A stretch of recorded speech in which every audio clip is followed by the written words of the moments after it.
First of all, my name is Joseph Edward Van Sickles, and I've been in academics for close to 40 years.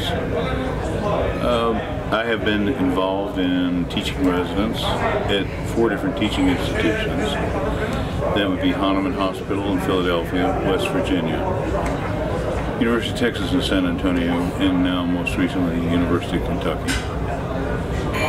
During that time, my focus has been on a number of topics, but the main one would be orthodontic surgery, jaw surgery.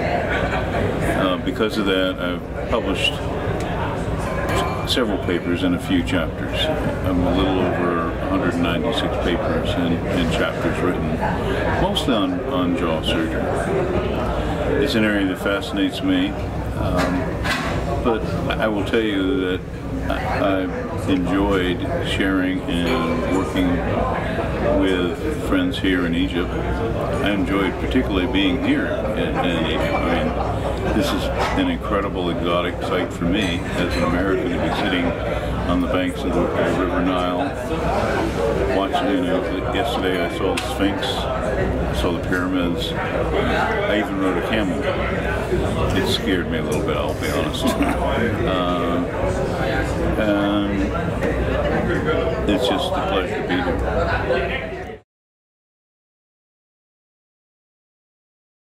As I've told several people, I grew up listening to stories about Egypt. I read National Geographic, and now I'm actually seeing, as I said, the pyramids yesterday. I've only seen those in pictures, and so I got a chance to actually see one. I went down in one very small burial and very small hole for somebody of my size getting down there, but it's just fascinating actually to be here and actually see what I read about in magazines and see on television. Procedures that we'll be doing tomorrow are ones that I treat somewhere around 100 patients a year with jaw surgery, so these 4 patients are very common to my practice. When you look at doctors, and especially, you also see people who have a strength or a subspecialty. This is my subspecialty. I think jaw surgery. To me, it is standard of care, and hopefully, we'll see each. When I watch other surgeons, I learn things. And so I'm hoping that maybe they will see something maybe a little different than I do, that they might incorporate in what they do.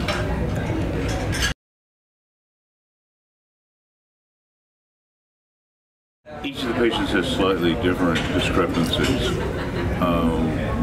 They deal with both the upper and lower jaws. In some cases, the upper jaw is too far down. In other cases, the lower jaw is too far out, and each patient is an individual. I suspect they picked cases that were a little bit more of a challenge to treat. Again, none of them were anything. I tend to treat these kinds of patients all the time, so I'm suspecting they didn't pick out any easy patients. They picked out cases that were all a little bit of a challenge, and I suspect that's what they just wanted my thoughts on dealing with these particular.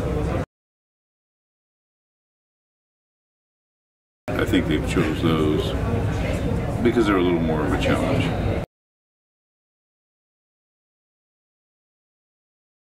So what we're doing is virtually planning the procedures, and obviously there's no question they're very much aware of it. The technology itself involves software and computers, and I think they're assessing. Everything has a cost-benefit ratio, and they're assessing how that would work in their practices.